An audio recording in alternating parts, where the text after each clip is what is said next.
Jadi ini Sintayong ini menghantui PSSI sehingga keputusan mereka untuk mencari pelatih baru itu juga penuh dengan keraguan. Dalam hati kecil mereka ingin mengembalikan Sintayong, tetapi ya gengsi lah saudara-saudara. Masa menjilat ludah sendiri?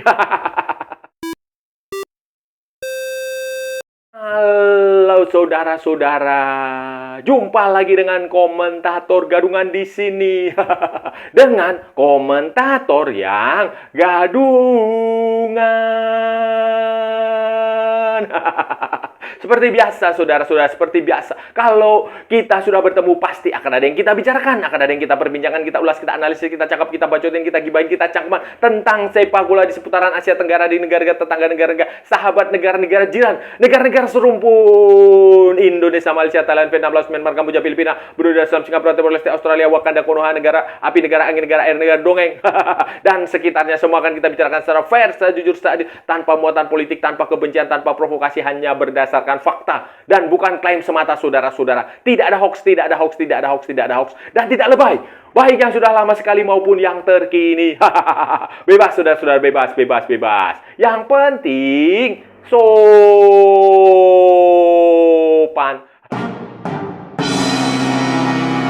Jadi begini saudara-saudara, jadi begini. Ini setelah beberapa minggu yang lalu memecat Patrick Kluivert selepas kegagalan Indonesia lolos ke Piala Dunia, PSSI sampai hari ini, sampai detik ini, sampai saya bikin tayangan ini, bikin konten ini, belum juga mengumumkan pelatih penggantinya Patrick Kluivert yang akan menukangi tim nasional Indonesia dengan target lolos ke Piala Dunia 2034. 34 apa 30 ya?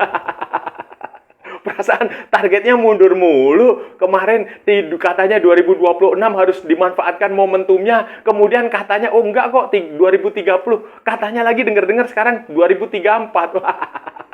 Waduh, El Plan ini namanya. Itulah, itu belum ada pelatihnya. Nanti Matchday November, FIFA Matchday November, Indonesia tidak akan mengikuti FIFA Matchday karena akan digunakan oleh tim nasional U23 SEA Games asuhan Indra Syafri untuk tampil di SEA Games, dan targetnya jelas emas lah. Katanya mau pemain-pemain abroad yang usianya masih muda-muda itu mau dipanggil juga. Mau diikutkan, walaupun kita nggak tahu nanti di bulan Desember itu bisa ikut SEA Games apa enggak. Itu aja. Kemudian ya yang jelas ini terlalu lama lah. Terlalu lama ketika PSSI menentukan pelatih, calon pelatihnya ini belum jelas siapa. Ini terlalu lama sehingga memunculkan berbagai macam spekulasi, berbagai macam rumor, berbagai macam isu, berbagai macam hoax yang kemudian membuat PSSI sendiri sibuk untuk klarifikasi. Jadi PSSI sekarang ini kerjaannya ini bukan beraksi, tetapi klarifikasi. Klarifikasi sana sini berbagai macam rumor. Misalnya rumor soal katanya ada 10 exco, anggota exco, eksekutif komite eksekutif pengurus PSSI dari 12 anggota exco yang katanya sepakat untuk menunjuk Sintayong kembali walaupun ketua umumnya ingin move on.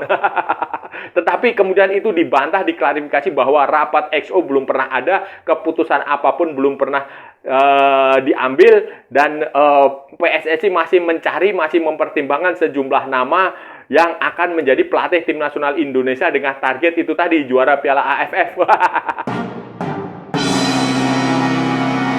Situasi ini tentu saja berbeda ketika Desember atau Januari yang lalu atau Februari yang lalu ya, ketika PSSI mengumumkan ketika Erick Thohir dengan bangga, dengan penuh percaya diri, dengan jumawa mengumumkan pergantian Sintayong ke Patrick Kluivert. Erick Thohir waktu itu, PSSI waktu itu mengatakan bahwa dia mencari pelatih itu interview di hari Natal.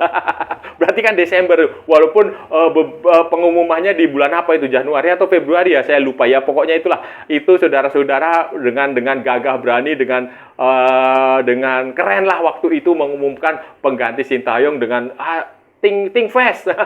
Berpikir cepat lah saudara-saudara, dia berpikir cepat, berpikir di out of the box. Berpikir wah seolah-olah pemimpin yang hebat. Tetapi sekarang situasinya berbeda. Ini PSSI terlihat menurut saya agak lambat ya.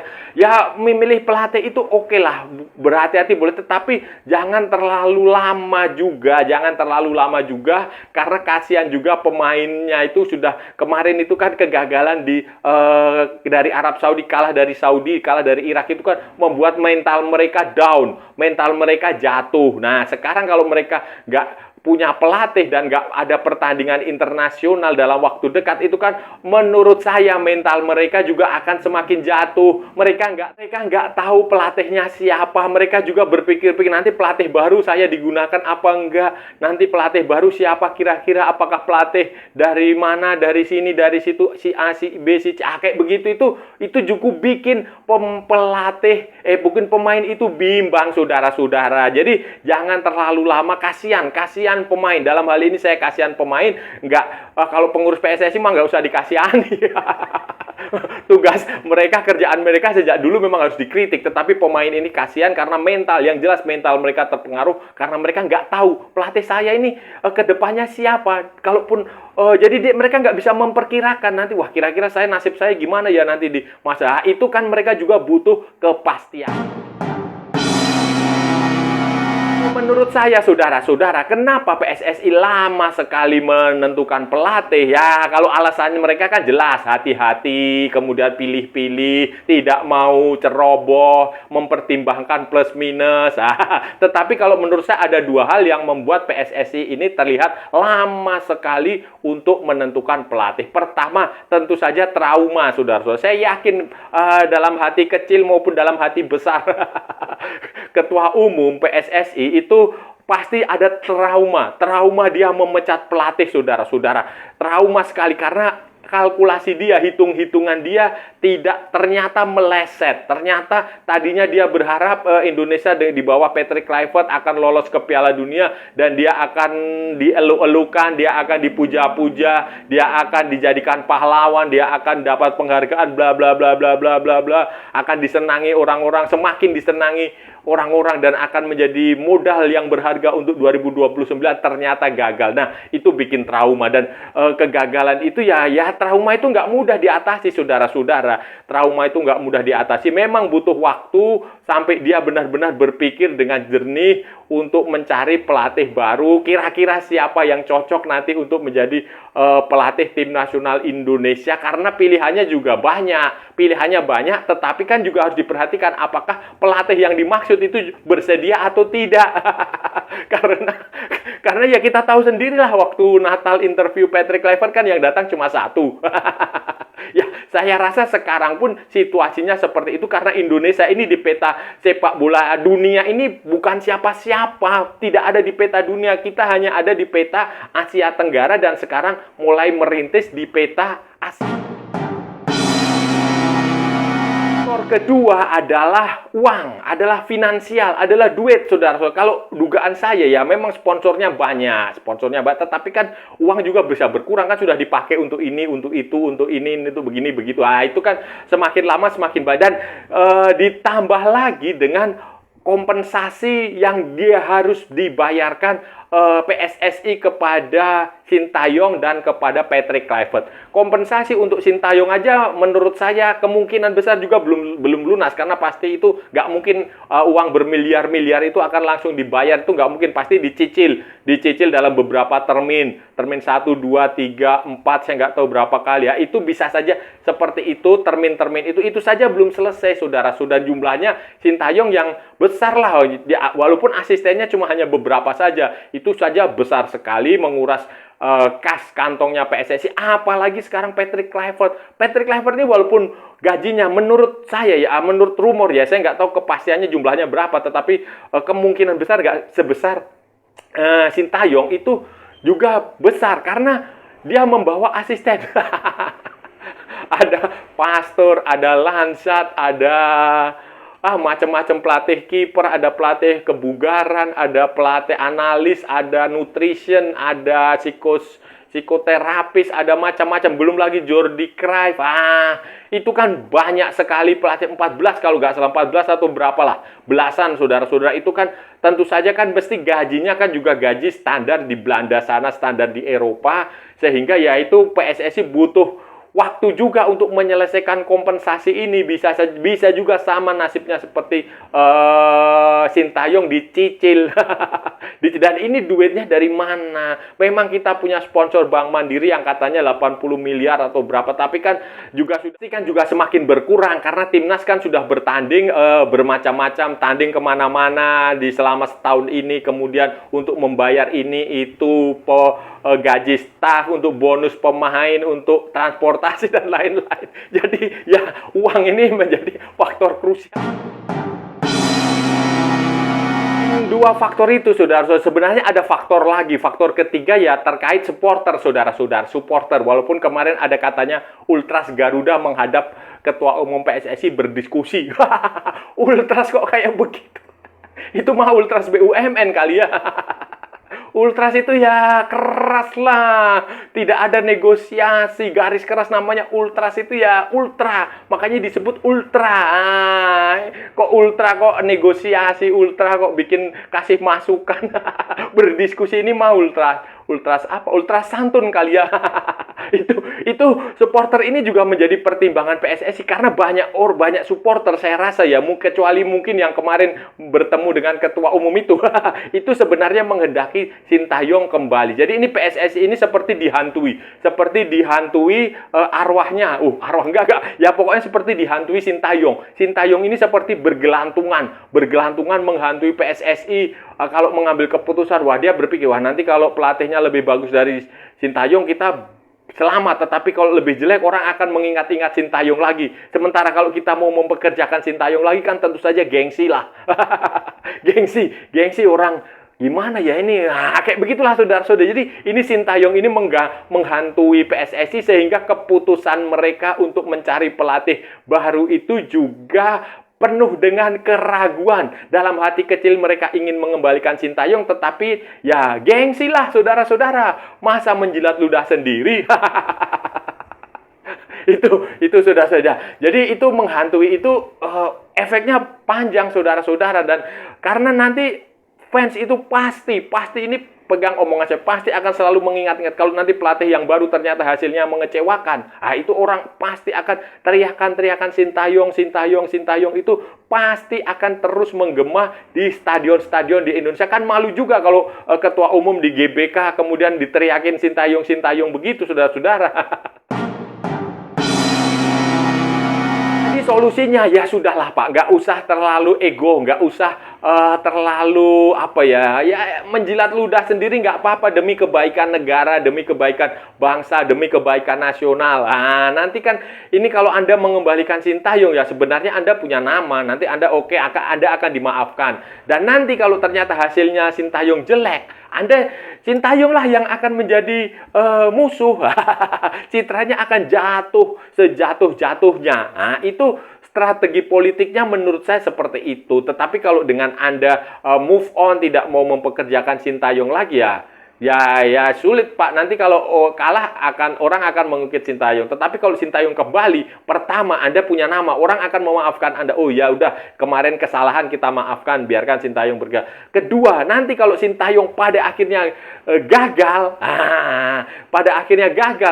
yang citra yang jelek adalah Sintayong yang akan disalahkan. Ternyata tidak sebagus dulu.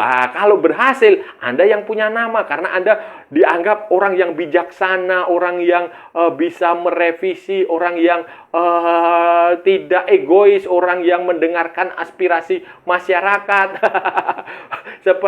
Orang yang bisa memahami keinginan supporter. Kayak begitu Pak. Jadi ya tolonglah itu diperhatikan, tolonglah itu tidak usah ngembalikan Sintayong juga nggak masalah kan. Mencari pelatih baru juga tidak masalah. Yang penting adalah target ke Piala Dunia 2030. Bukan 2034 Pak. Bukan pula juara Piala AFF. Bukan juga juara FIFA ASEAN Cup. Tetapi lolos ke Piala Dunia 2030.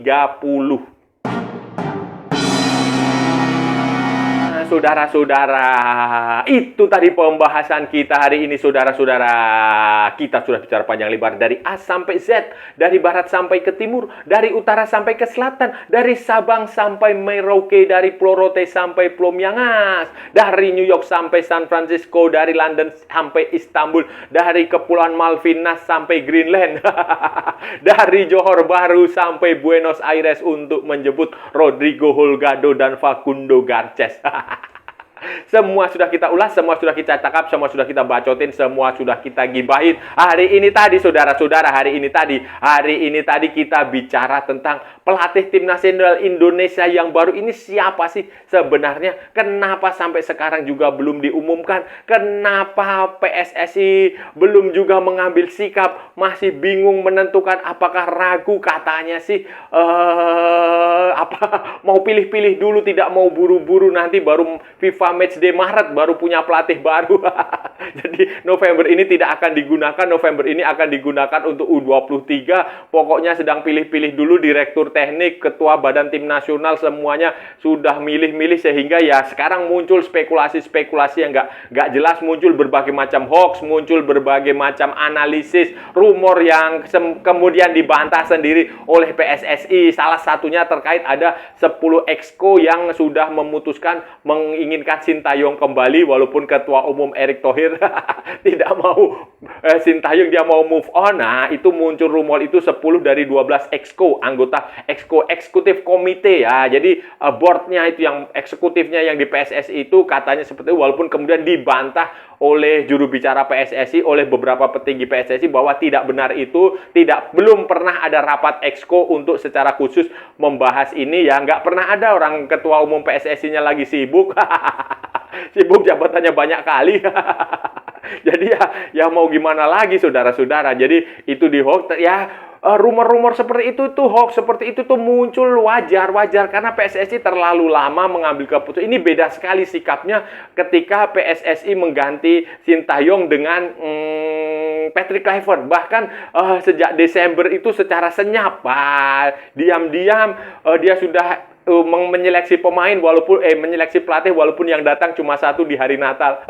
Kemudian ya tampaknya sudah media di sana sudah diberitahu, media di Italia sudah diberitahu bahwa ini akan ada pergantian pemain, bla bla bla bla, Sintayong begini kemungkinan akan kayak begitu. Itu sudah sejak Desember, Januari, walaupun kemudian Januari atau Maret atau April, itulah Februari atau apa itu baru diputuskan bahwa Sintayong dipecat dan Patrick Kluivert dimajukan. Nah, ini lama sekali urusannya, kita nggak tahu ya. Menurut saya sih mungkin ya, selain dia mungkin nggak punya duit, mungkin kemungkinan terbesar itu PSSI berpikir terlalu lama selain mencari sosok yang tepat ya. Idealnya memang alasannya mencari sosok yang tepat itu juga tampaknya kondisi finansial juga sudah terkulas. Ya bayangin saudara-saudara, kompensasi untuk Sintayong itu berapa banyak itu, saudara-saudara. Orang dia baru perpanjang kontrak 6 bulan sebelumnya atau berapa dipecat.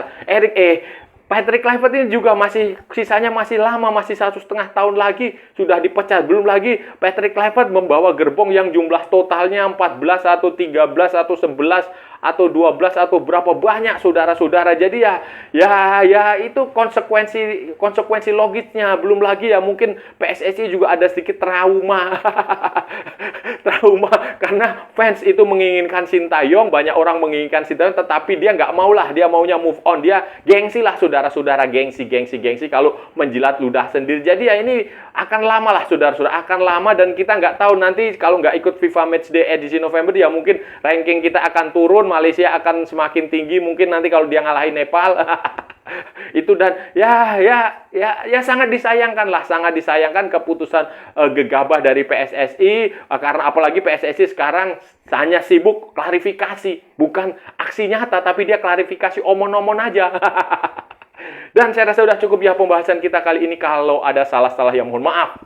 Namanya juga gadungan, saudara-saudara. Wajar kalau gadungan itu salah, tetapi kalau benar berarti sebuah kebenaran. Kalau saudara-saudara merasa channel ini bermanfaat, berguna, menghibur, menginspirasi, silahkan like, share, and subscribe. Tapi kalau tidak, saudara-saudara, abaikan saja, skip, jangan ditonton. Tetapi jangan nyampah. Jangan membuat komentar-komentar yang menghina, menghujat, melecehkan, merendahkan orang maupun negara lain. Santai aja, ini hanya bola. Kita cari teman, bukan cari musuh. Ikuti juga akun media sosial komentator gadungan ada di Instagram, ada di Facebook, dan ada di TikTok yang bukan TikTok Shop, saudara-saudara, walaupun jarang aktif. Oke, sampai bertemu lagi di edisi berikutnya dengan tema-tema yang jauh tidak bermanfaat, dengan tema-tema yang jauh tidak berguna, dengan tema-tema yang jauh lebih membagongkan. Salam olahraga dan merdeka!